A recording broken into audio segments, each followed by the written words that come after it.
Questão 25, item 16. Se a função f, definida de reais em intervalo de menos 1 a mais infinito, é dada por f de x, que é igual a 4 elevado a x menos 1.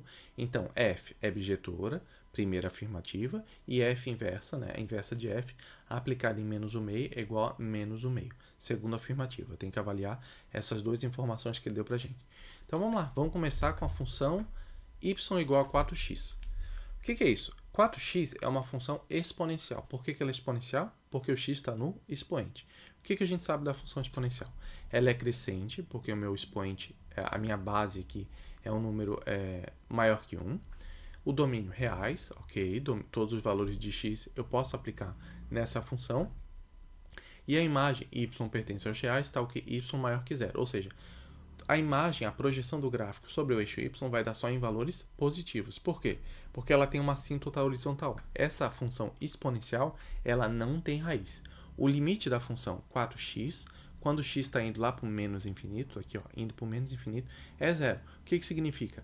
Que ele quase chega no zero, mas a função não está definida em menos infinito. Ele vai quase encosta no zero, mas não chega no zero. Certo? Não, para essa função aqui, não existe raiz. Mas o que acontece? Eu quero a função 4x menos 1. Esse menos 1 vai provocar no meu gráfico o quê? Um deslocamento vertical para baixo em uma unidade. Então, o domínio continua reais, ok? A imagem que antes era maior que 0, que era positiva, agora a imagem é maior que menos 1, está aqui. E agora eu obtenho uma raiz, ou seja, quando o gráfico corta o eixo do x, eu tenho uma raiz. E a raiz vai estar aqui, ó, na origem. E a assíntota horizontal, que antes estava no zero, agora a assíntota está o quê? No menos 1, porque o limite da minha função f de x, quando x está em direção ao menos infinito, é menos 1. Ele se aproxima do menos 1 sem encostar no menos 1. Ok? Então, f de x é igual a 4x menos 1, consegui montar o gráfico. Agora vamos analisar se essa função é f de x, se ela é bijetora. O que a gente sabe da bijetora? A bijetora, duas informações. A primeira, sobre a sobrejeção. É quando o contradomínio é igual à imagem, ou seja, esse segundo grupo aqui é o contradomínio. Imagens são os elementos do contradomínio que são flechados. Quando coincidir todos os elementos do contradomínio forem imagem, ela vai ser uma função sobrejetora. E a injeção vai dizer que um elemento de x incide em um elemento de y. X's diferentes vão me dar y's diferentes, ou seja, é 1 para 1. 1 para 1.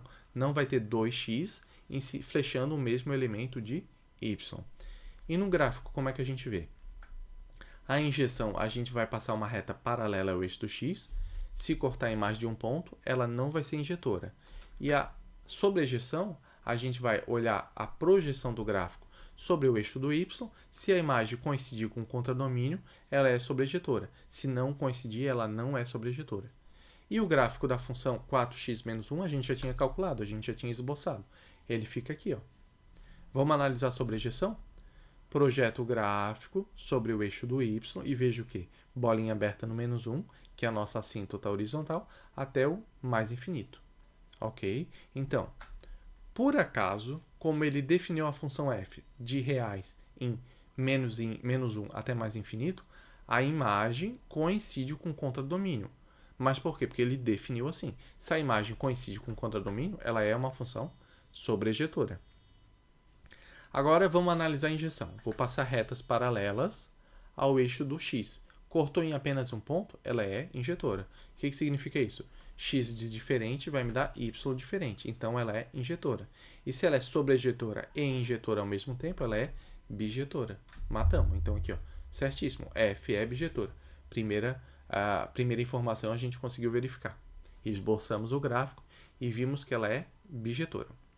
Agora eu vou aplicar na função inversa o valor de x igual a menos 1 meio. Duas formas de fazer. A primeira forma, que é mais difícil, que é calcular a função inversa, e a segunda forma é usar o macete para usar esse valor de menos 1 meio aqui na função originária. Então vamos lá. Primeiro, calculando a inversa. A inversa da função f de x é igual a 4x menos 1. É uma função exponencial. Como é que eu faço isso? F de x vira y, o que é y vira x e o que é x vira y, para a gente marcar a inversa. Então, y igual a x e x igual a y. E agora eu tenho que isolar o y. menos 1 passa mais 1, e como o y está no expoente, vai virar o quê? Eu vou ter que fazer um balão para fazer um log. Então vai ficar o quê? X mais 1 vai ser o logaritmando, e o 4 vai ser o quê? A base do meu logaritmo. Então, log de x mais 1 na base 4 igual a y. E y vai ser o quê? A inversa de f. Então, f na menos 1 de x é igual a log de x mais 1 na base 4.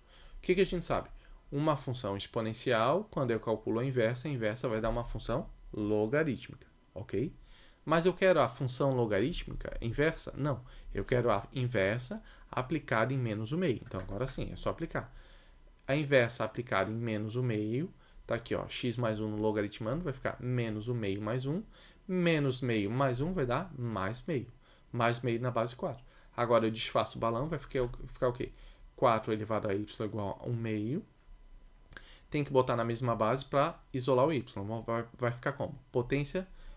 Propriedade de potenciação. 4 eu reescrevo como 2 ao quadrado e 1 sobre 2 vai ficar 2 elevado a menos 1. Mesma base, corta as bases. Vai ficar o quê? 2y igual a menos 1. O 2 está multiplicando, passa dividindo. Então, y igual a menos o meio. Ou seja, a inversa aplicada em menos o meio é igual a menos o meio, que é exatamente essa segunda afirmação.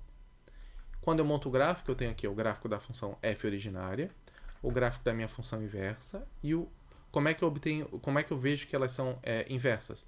Eu tenho a bissetriz dos quadrantes ímpares, que é a função identidade, e eu faço um movimento de rotação. O que está em cima passa para baixo, o que está embaixo passa para cima. E eu vejo que o gráfico ele é simétrico. E esse ponto de coordenadas x igual a menos o meio e y igual a menos o meio está aqui, ó. É esse pontinho aqui, que coincide nas duas funções. Bacana? Douglas, tu falou que tinha uma forma de eu calcular isso, de eu conferir essa informação, sem ter que calcular, desenvolver a função inversa. Como é que eu faço isso? O que é uma função inversa? A função inversa é a função original. O que eu tenho um x? Eu tenho um x que vai entrar na minha função original, que vai fazer um cálculo. E o que é a função inversa? É aquela que vai desfazer esse cálculo. Então, eu tenho x que entra na função original, que vai me gerar um y. Esse y eu vou botar na função inversa, que vai desfazer o cálculo para voltar o x, que é o meu valor original. Ok? Esse é o conceito da função inversa.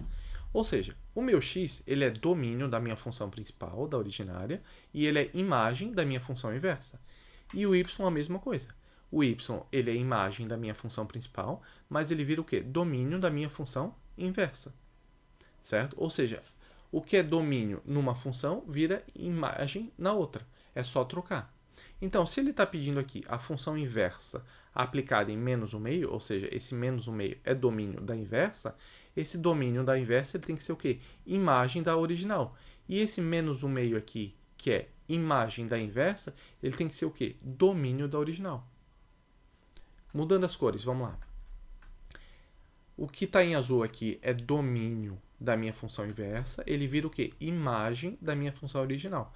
E o que está em bege aqui, que é o quê? Imagem da minha função inversa, ele vira o quê? Domínio da minha função original. Por quê? Porque as funções f e a inversa de f, elas são simétricas. Então, ao invés de eu pegar isso aqui, essa expressão f de x igual a 4 elevado a x menos 1, e calcular, desenvolver a expressão da função inversa, basta eu ver o que é x e y, trocar e aplicar na minha função original, que é o que a gente vai fazer. Então, a minha função original é o quê? 4x menos 1, 4x menos 1. Eu vou pegar o que é aqui, ó, imagem da minha função inversa, e vai virar domínio da minha função original, e vou aplicar no x da original. Então, vai ficar f aplicado em menos 1 meio igual a 4 elevado a menos 1 meio menos 1.